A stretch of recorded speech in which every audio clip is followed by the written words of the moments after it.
So thank you all for being on this call. And it seems like we have really incredible representation from all across the country, and beyond, which is amazing. So yeah, my name is Frances, pronoun she, her, and I'm from New Orleans, DSA. I'm very honored to be facilitating this call tonight. In these strange political times, one of our responsibilities as socialists is really to work to bring our political analysis to the forefront of the discourse so that we can best prepare ourselves to build and sustain working class power amidst and beyond this moment. We're facing and we're enduring like a historic crisis, and we know that the capitalist class will use this moment to force their own policies while we're distracted and scrambling.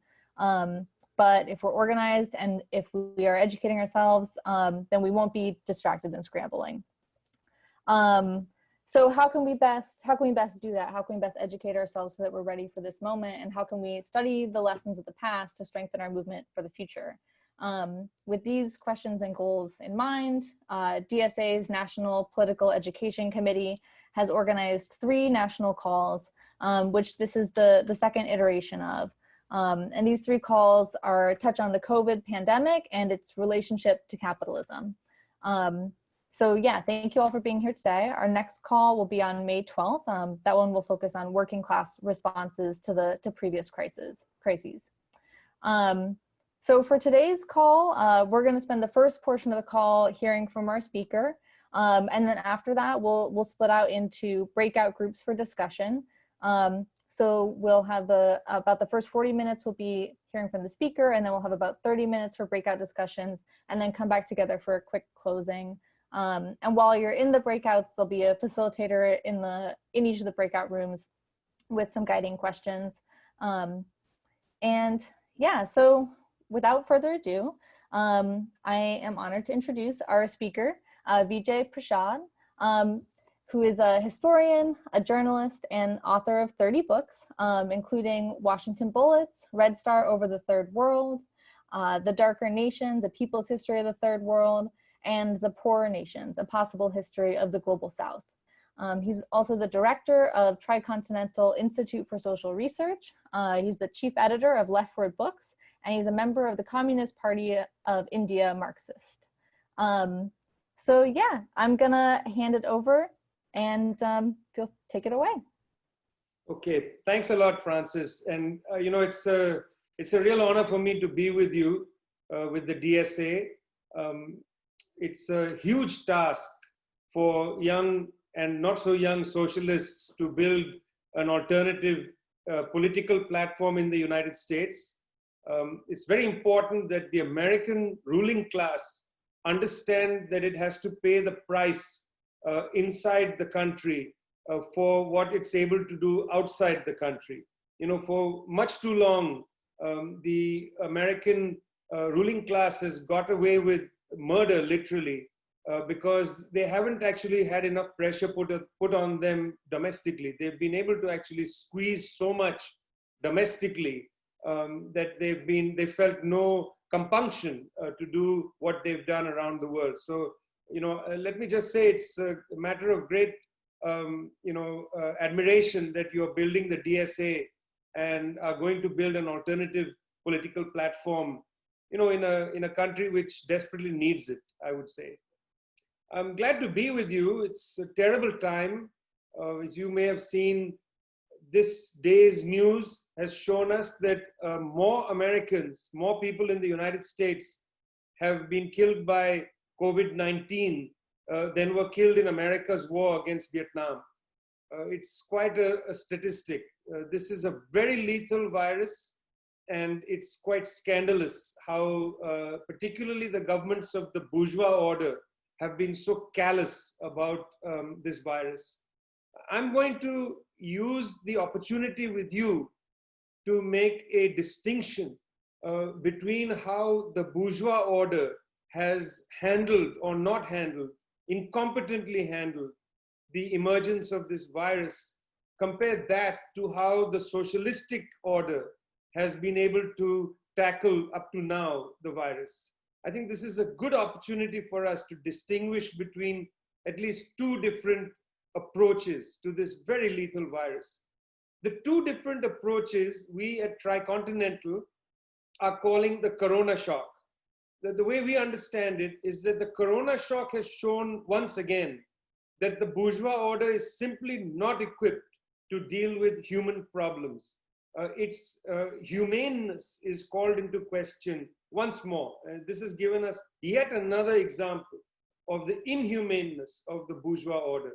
At the same time, it has shown us, if you look at the examples of Cuba, Vietnam, China, Kerala, and so on, it has shown us yet again the capacity of the socialistic parts of the world to offer a different road. So I'm going to use my time to basically expand on corona shock. In the first instance, spending some more time to show us how the bourgeois order has entirely failed, and then to offer us a sense of the socialistic order.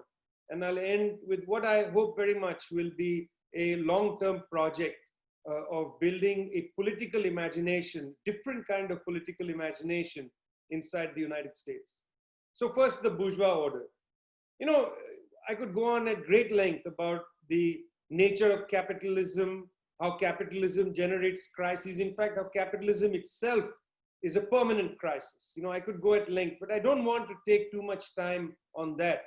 Very simply put, I want to offer the history of particularly the capitalism experience in the North Atlantic from about the 1970s to the present. I want to give you a sense of this very epochal shift that takes place in the capitalist sector, how this thing that we should understand as globalization takes place, the impact this has in the domestic economies of the North Atlantic states, what is known as austerity, and how this austerity hollowed out these societies, hollowed out the state, made them incapable of handling something as lethal as this global pandemic. So I want to spend some time on that first. Well, it's not enough time to get into why there was a crisis in the 1970s. Suffice it to say that you had a rise of wages in most of the North Atlantic states.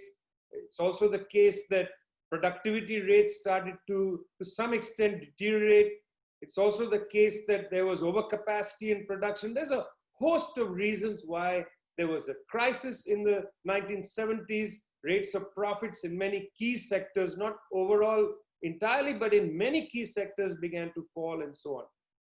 Well, there were four big shifts that took place, in a sense that saved capitalism from that crisis. And those four shifts produced the world we live in today. So let me go sequentially through these four shifts. And if you want to spend some more time on these four shifts, our first working document from Tricontinental, it's freely available to download, is called In the Ruins of the Present. And then our 24th dossier is called The World Oscillates Between Crises and Protests. And you can download both of these, both the 24th dossier, yes, and the first working document. These have the argument that I'm going to make. So what were these major epochal shifts? The first was technological. You see, a lot of the literature on financialization and globalization and so on remains at the level of circulation. They talk about how capital had a hard time making profits in the realm of production. It withdraws it, moves it to the realm of circulation, in other words, finance, where there's an enormous amount of surplus capital and you get derivatives and so on. But this is not a good way to understand it, a move of capital from production into circulation, into finance, for instance. We need to understand deeper what happens in the realm of production. And that's why we should start with technology. From the 1970s onwards, there were some very important developments that took place. One of the developments, for instance, is that you had satellite technology, which meant that you could now cover by satellite, you could communicate with any part of the world almost in real time. It's quite an incredible shift in terms of communication technology. So one is satellites. Linked to that is much more available computerization, computer systems, which included, of course, databases. Now, if you can have a computer sitting in Arkansas and you have a computer in Hong Kong and they can be connected in real time, Somebody in Arkansas can manage the inventory in a factory in Hong Kong without having to pick up the telephone. You can do it in real time. This is very important for what's going to happen, what we call the disarticulation of production. So you had satellite technology, you had this, computerization, better management of databases in real time from anywhere in the world. Link that to containerization of ships. In earlier times, when a ship pulled into Los Angeles harbor, it would take weeks to unload the ship. Stevedores would carry jute bales off the ship and so on. Now, you can have 6-8 people on a big ship carrying, tons of goods, and from China, for instance, and the goods will be in containers which are removed by cranes, put onto the back of a train, and then it's gone. They can unload these ships now in a matter of hours. So this cuts down on the transit time enormously. Plus, of course, the ships become much faster in the way they're able to move and so on. So the third feature, technological feature, is containerization. This plays a very important role in what's going to come. Well, what's going to come is that you no longer, because of this technology, you no longer need one very big factory, the proverbial auto factories of Detroit. You don't need to build a car in one factory anymore. Now you can disarticulate the factory. You can take the car and break it into different components. You can build the components in different countries, and you can assemble it somewhere else and sell the car to a market in a third place. You can build it in many places, assemble it in another place, sell it somewhere else. This kind of thing happened earlier, but now you do this to advanced manufacturing. It's not just that you source raw materials, you process it in another place, and then you package it and so on in a third place. No, that used to be for, say, pineapples. You pick it somewhere, you process it somewhere, you package it and sell it somewhere else. But now advanced manufacturing, the most advanced sectors of production, can have their factory floor disarticulated around the planet. This is going to have enormous political consequences for workers, and I'm going to come back to that in a second. There are political things that happen. The first is technological, the second is political. Around this same time, you start seeing the attrition of the barriers against global capital. Marx and Engels wrote in the Communist Manifesto that capital, breaks Chinese walls and seeks global dominion and so on. But there were some substantial barriers. For instance, the Soviet Union and the Eastern European bloc was a substantial barrier. It prevented capital from having full-scale run of labor inside that dominion. In the same way, parts of the Third World Project, not all of them, parts of the Third World Project protected their working class essentially from full-scale exploitation by capital. Well, from the 1970s, you began to see the attrition of the power of these political shields against capital. And in the 1980s, during the Third World debt crisis, which, by the way, if you're interested, was not at all the responsibility of the Third World. It was manipulation of the London interbank offer rate, also known as LIBOR. This is a rate that's totally crooked, managed by banks and so on. Because the US Federal Reserve jacked up interest rates, LIBOR screwed up, and then all these countries immediately went into debt. But because of that debt crisis, their political will was damaged. And you saw one after the other, these countries come to the International Monetary Fund and essentially start to dismantle the shields and deliver their labor to international capital for great exploitation.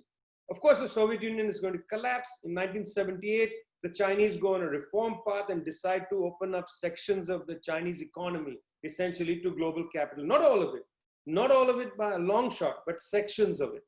So you have now, hundreds of millions of workers entering this global capitalist dominion, as it were, which had been kept by a political shield. So you had technological changes, you have political changes, and then you have economic changes. As I said, there is this disarticulation of production. You can start, let's take the car, it's a good example, maybe a dated example for some of you, but it's a good example. You take the car, you can now make tires in Indonesia, you can make hubcaps in Malaysia, you can make this here, that here. The whole car is broken up. This diminishes two important weapons that the working class had. The one weapon was the weapon of the strike. Because after all, if you work in Chennai, in India, and you're building, say, hubcaps for cars, if you go on strike there, the auto manufacturer will no longer source hubcaps from your factory. They, after all, have about 4 or 5 different places from whom they're sourcing. Your power over the production process is diminished because of the disarticulation of production. And precisely because of that, unionization suffers, because you don't have control. You are not able to stop the entire line of production. You're only stopping one piece of it. Now, secondly, this is related to a very important point, which I'm going to elaborate on later. Very important point. See, what happens when you disarticulate production is that the big company, the big near monopoly, the monopolistic company, no longer needs to invest money in a big factory. In fact, Nike doesn't have any factories. It subcontracts every part of its manufacturing. The uppers of the shoe are made here. The sole is made here. The laces are made here. You know, everything is made in a different place. This is important. This means that Nike as a corporation merely owns a brand. It doesn't have to invest money in factories. That means the investment and risk of big capital diminishes. It puts a lot of pressure on these countries, let's say somewhere in Chennai, for a local business person to come in, put up the money and set up a factory. Often you get the most brutal labor management in these places because their margins are grotesquely low. You know, they are fighting against each other. It's what we used to call the race to the bottom. A Bangladeshi factory, a factory in Tamil Nadu, a factory in Haiti, all fighting to make car seats, you know, and each of them diminishing the price that they're willing to get for their car seats because they're fighting with each other. It's basically a race to the bottom. It's a race for them against their labor because they are trying to get the most out of their manufacturing. So what this does is, on the one side, diminishes the power of labor. On the other side, it means big capital doesn't have any obligation to invest or take a risk in the production sector. It's merely buying goods from a subcontractor. It also means they can say, look, our hands are clean. If they are using labor and beating labor in this way, it's got nothing to do with us. We'll have a code of conduct. We'll look into it once in a while, but it's not our fault. Essentially, it's these Asians and so on. That's how they behave, you know. We are good capitalists from Oregon. You know, in our campus at Nike, we allow the Nike employees to run around in shorts and play badminton and whatever they, you know, they can smoke dope. They can do everything. It's free here. Of course, over there, people are being beaten and brutalized. It's got something to do with them. You've got to understand that the way in which they did this sort of arm's length subcontracting had immense effects on people's lives outside the United States. Nike looked cool in its campus in Oregon, but what Nike was doing in Indonesia and Vietnam, other places, was horrendous. And they were able to say, well, it's not our hands involved there. So one of the instruments of power of the global working class, the strike, was basically put off the agenda. Very hard to strike in those conditions. Secondly, countries which had, because of the power of a working class movement, if you had a left government come to power, the left government would have been able to nationalize the factory. Now it's a nationalized factory. We're going to run the factory for the benefit of the domestic market, for the benefit of domestic workers, so on. That instrument disappeared. If you nationalize a factory that makes the car windows, you know, you're still stuck in this global commodity chain. You have no access to be able to sell the car windows to anybody. Now, if you say we are going to operate the factory on humane lines, the big capital will punish you. They will not source from you. They'll go somewhere else. So the power of strikes disappears, which is an individual firm-based power of the working class. The power of nationalization disappears, which is a power of the working class politically over its territory to exercise an economic and political agenda. So this has enormous implications. It means that global companies had disproportionate power from the 1970s, 80s, and 90s over this enormous global working class, which had very few instruments to defend itself with. So that's the beginning of our story. Now, here's where it gets worse. Because they don't have to invest in production lines, these companies start making enormous, obscene profits, enormous profits. There's a surplus, essentially, of profit. They don't know what to do with it. They're not going to invest it back in their factories. They don't need to. They're certainly not going to invest it in their own countries. Manufacturing is diminishing. What do? They turn the money over into what becomes what is called financialization, huge expansion of the financial sector. On the one side, this begins with the oil crisis, where the so-called petrodollars, swim up into the American and European banks. And now you're getting all this money, which these firms are not going to invest in anything because they don't need to. Somebody else, some subcontractors, putting the funds together to create a little factory somewhere to produce your shoes. You don't need to. So if you're Nike, you can start a financial arm. You can go into finance. And that's precisely what happens. They also use this money politically, essentially to drive an agenda in the North Atlantic states. And this is where it impacts you. They drive an agenda in the North Atlantic states that basically moves this agenda against taxation.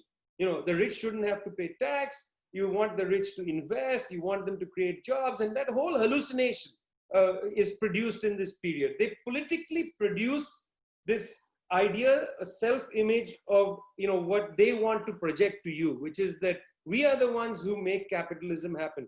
I would like to have Bill Gates and Phil Knight and all these people. I want their opinion on why they think this COVID-induced general strike around the world has paralyzed the world economy. If labor wasn't making things, if labor wasn't the source of value, why are things closed down? Why isn't Bill Gates just sitting in his garage and imagining things and suddenly surplus value is created? It doesn't get created in your head, Bill. It gets created by the working class. They create goods and you extract from that process surplus value. That's how it works, Bill. It doesn't come out of your head, but they promoted this idea that entrepreneurs somehow create wealth and that taxation is bad, it will stop things and so on. So they went on what we call in our document a tax strike. They basically stopped effectively paying tax. We calculated, looked at a whole bunch of different people's assumptions, and we calculated that $32 trillion is sitting in tax havens. $32 trillion, that's a huge amount of money. And that's probably, if you want my opinion, the tip of the iceberg. They go on a tax strike, they withdraw their money, they refuse to contribute. At the same time, in these North Atlantic states, they start making this ludicrous argument that, as if governments work like that, you need to look at a government, you have to, just as a family balances their checkbook at the end of the month, so should a government. And you pass in many of these countries. United States was obscene under Bill Clinton, balanced budget amendments and so on. They withdraw tax money. That means your ability to raise money as a government is constrained. And then they say you can only spend up to so much with a balanced budget.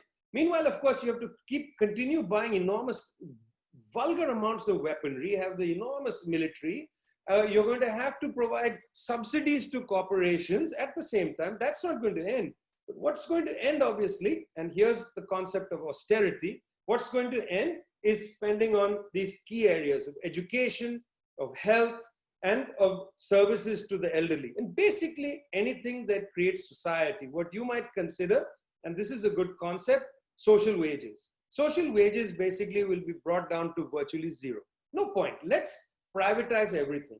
Let's make education private. Let's make health private. Let's privatize everything. Let's run healthcare essentially like real estate. If you're a landlord, how does a landlord function in a capitalist society? Landlord doesn't want to have any apartment empty. They want maximum occupancy. So does a hotel, maximum occupancy. So does a hospital, as it turns out. They don't want to have surplus capacity. They want to use every single bed, every single ventilator, every single bed in the ICU. They don't want their doctors sitting around. They don't want their nurses sitting. They want, in fact, to have less nurses than they would need, so the nurses work harder. They're running hospitals essentially like just-in-time production, like just-in-time factories. You should have just as much space as you're going to need. Don't have any extra. Should you have extra hotel rooms? Don't have extra hotel rooms. Just have enough that you can have maximum occupancy. That's what you go for. So all these sectors basically begin to be run on an austerity model. And what you begin to see is a crisis long before COVID-19. I mean, I can share with you, I've been writing a lot about this stuff. I was looking the other day at the World Health Organization and the UN High-Level Commission on Health Employment and Economic Growth. It's a fantastic report from 2016.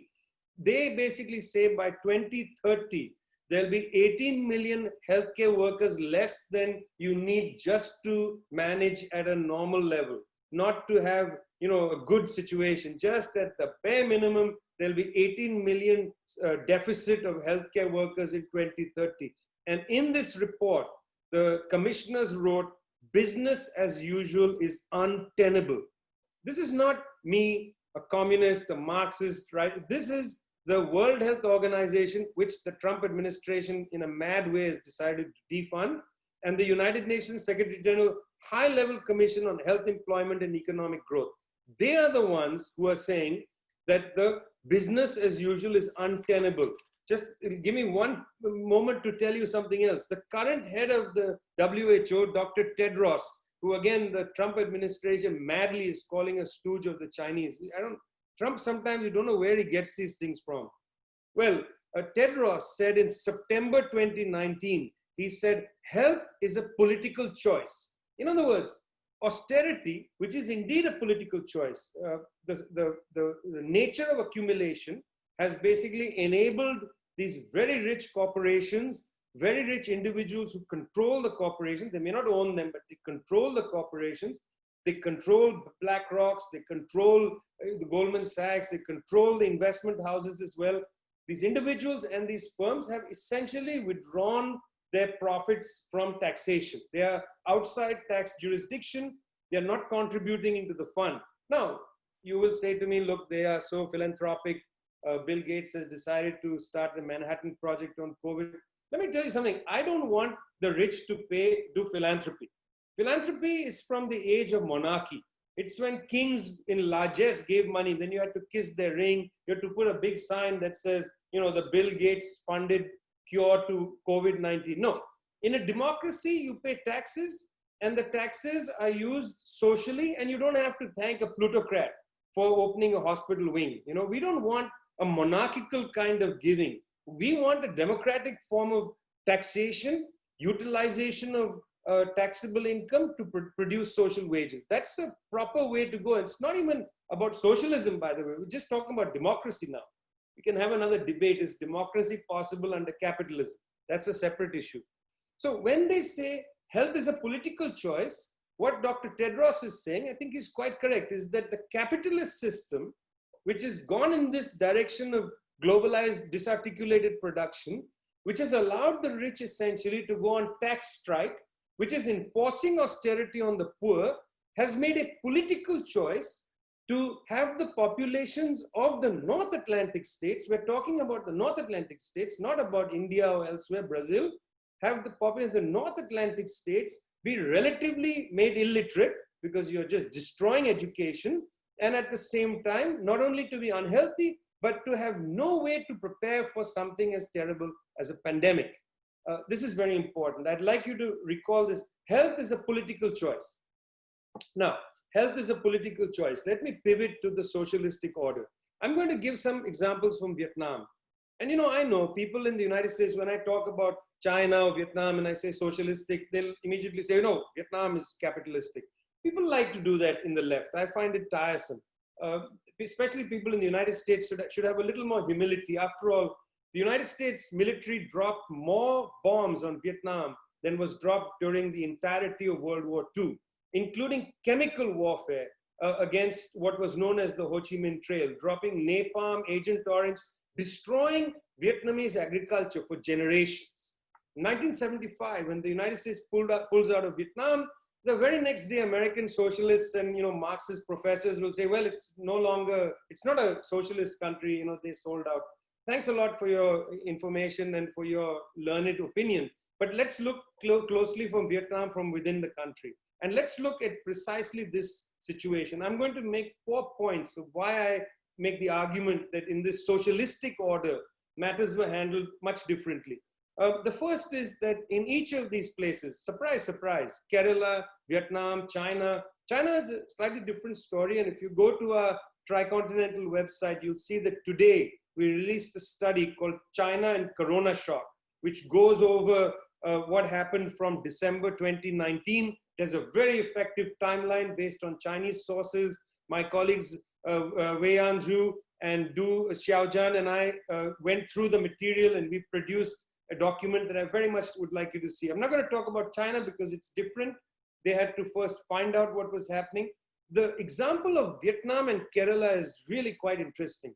In early January in Vietnam, Prime Minister Nguyen saw something was happening in Wuhan and he started a process.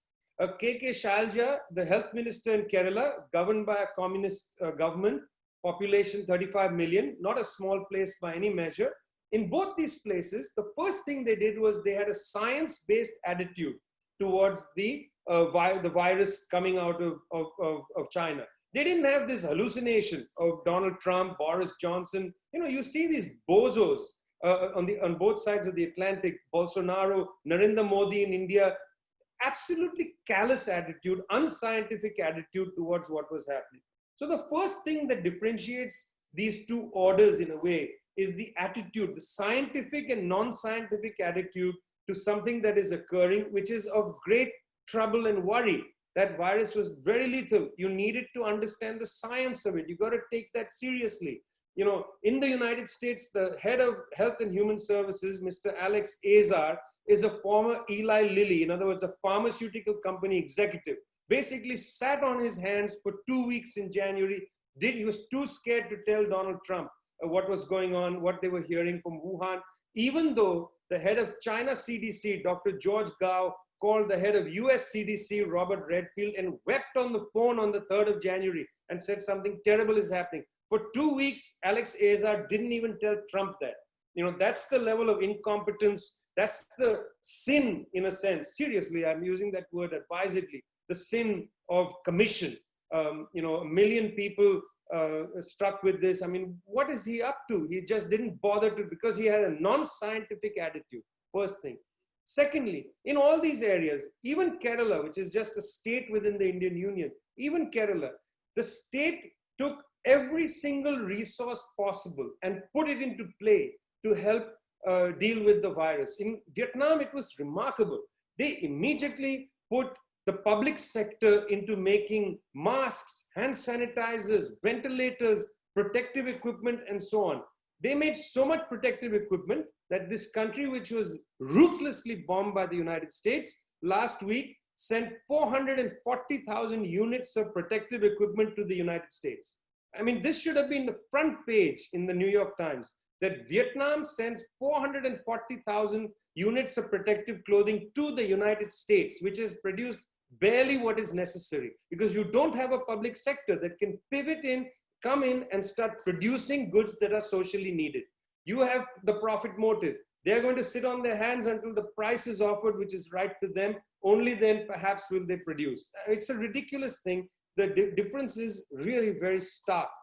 Third, public action. This is very important.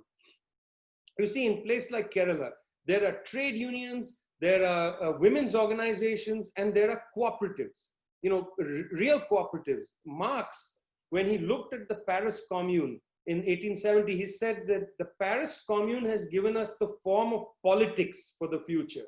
You know, that's why he wrote Civil War in France. That's why every Marxist after that has taken the commune form very seriously as a political form. But the commune doesn't give you an understanding of how production relations have to be reshaped. In many of his writings, Marx talked about cooperatives. In fact, in one of his notes, he says, cooperatives are possible communism. It's a possible form of creating production relations on a different basis, you know, than the capitalist form of hiring labor power and so on. Cooperatives. In Kerala, there are 35 million people, as I said, roughly 17 million women. 4.5 million women out of 17 million are a member of a cooperative called Kudumbushri. It's probably one of the largest cooperatives in the world. The moment they heard that this virus was coming, Kudumbushri members started making hand sanitizer, masks, protective equipment, etc. They took out sewing machines, sat in long rows, put on their own masks, and went to work. Public action is a very important part of socialistic society. In Wuhan, most of the people who operated in neighborhood committees and so on, public action, reported zero in the American press. Why? Because there is a xenophobic racist attitude that in China, it's this big giant authoritarian state and all the people are oppressed. If you believe that, you don't know anything about China. It's organized fundamentally with public action all over the place. neighborhood committees, doctors' organizations, all kinds of groupings that are available. In one of the provinces in China, there were 440,000 people who volunteered, to go out and give people food and so on. In the United States, you certainly have very sensitive, good-minded people who are out there doing mutual aid, but often, with very little experience of their own and very small groups of people. What you're seeing in these societies, these socialistic societies, because they've had decades of preparation. They've built organizations over decades. They didn't shape public action in the middle of the crisis. The crisis enabled habits of public action to get into motion. So that's a very big distinction between the bourgeois order, where public action has deteriorated. People forming associations, that's not really what it was. Trade unions have deteriorated. Their political tasks, their social tasks are not what they were before. Something really to take a lesson from these other parts of the world. The fourth aspect of the socialistic societies is internationalism. You see, look at the way in which the bourgeois order operates. It shuts itself down. Look at Germany and the Netherlands. Here's talk in Europe. Italy is struggling, Spain is struggling. The European governments say, let's mutualize the debt. We're supposed to be in a European Union. Let's put our debt into a pool and everybody sort of take care of it. We'll sort of socialize the debt of Europe. No, Germany is not interested, Netherlands not interested. They don't want to bail out the southern European countries. But it's not their fault that they're in the middle of this. Most of the countries in the so-called, the least developed countries, the high debt countries in the global south, there was a big argument made. Let these countries come forward. Let them have, a debt relief and so on. US Treasury, nothing doing, they said. I mean, this is the level of how internationalism has to be compared to. You've got to compare Cuban doctors, for instance, or Chinese doctors in Italy, Chinese doctors in Iran. Compare those doctors to the US Treasury Department, which basically says, no, we're not even going to give debt relief to high debted countries. In fact, we're going to send warships to sit off the coast of Venezuela. We're going to send our warships against the Iranians to test Iranian boats to see if there's a flashpoint we can go to war. I mean, in the middle of this pandemic, the United States decides to ramp up the hybrid war against Venezuela, making wild accusations against Nicolas Maduro, calling him a narco trafficker. US government documents say all narco trafficking happens through Colombia. But since Ivan Duque and his padron in Bogota are great pals of Donald Trump, it can't be Colombia that's accused of narco trafficking. Let's use it against Venezuela, where there is no evidence in US government documents of any narco trafficking taking place out of Venezuela. So look at this, internationalism. You have one order where Vietnam is sending 440,000 pieces of protective equipment to American front-line workers. And on the other side, you have the Americans sending warships, up to the coast of Venezuela or threatening Iran or indeed bombing Somalia in the middle of this pandemic. Wow. Now, friends, the remaining 6-7 minutes, I would like to touch upon, it's actually a plea to you, if you don't mind. I did a conversation recently, a podcast, where we talked about the need to defeat Trump and Joe Biden and so on. That was the conversation. I'm not keen personally in that conversation because, I mean, you may have seen in the newspapers today, they're speculating that Joe Biden, if he wins, will have as his Treasury Secretary, Larry Fink of BlackRock. Horrendous. I mean, it's unbelievable. I mean, I don't know what the choice is. I think that the American progressive movement, the left movement, tears itself apart every 4 years, perhaps every 2 years, every time there's an election, tears itself apart on this question of whether to support the so-called lesser evil candidate. And I'm really emphasizing the so-called, because if you're sitting in Venezuela, there's no difference between these two blocs, the Republican and the Democratic bloc. They are both imperialist blocs. The ruling class is united on much of their agenda vis-a-vis the rest of the world. There's just very slim daylight that comes between them on many of these things.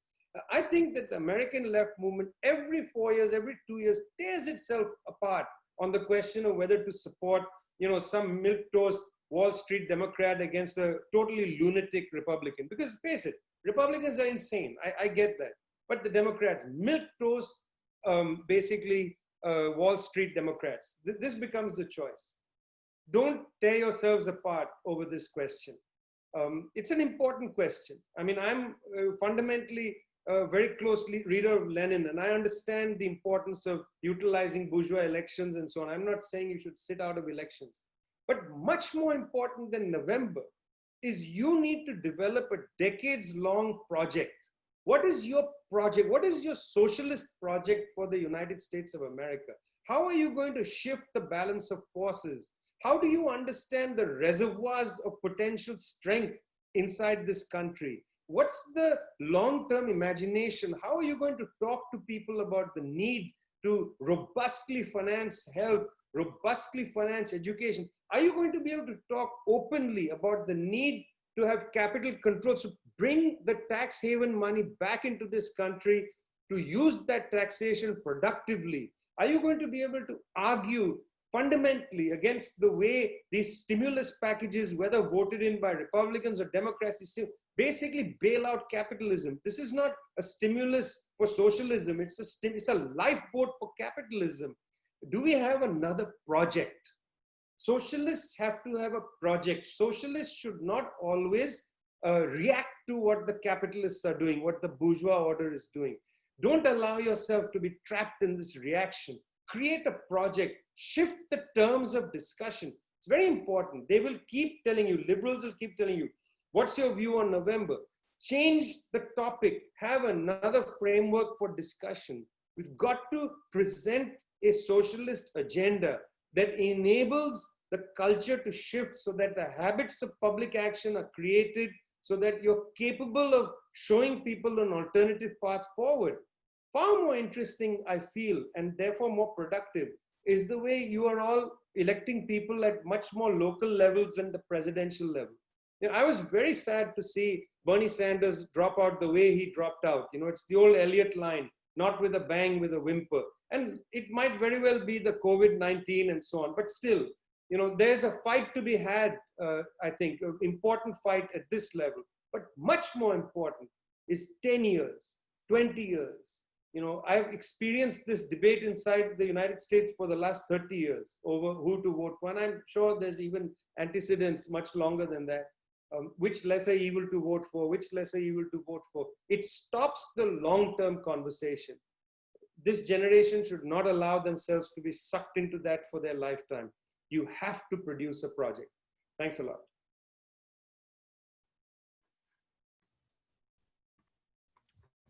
Thank you, Vijay. That was amazing. Yeah, don't allow yourself to be trapped in reaction. Shift the terms of discussion. I will definitely be carrying that into the rest of my day and beyond.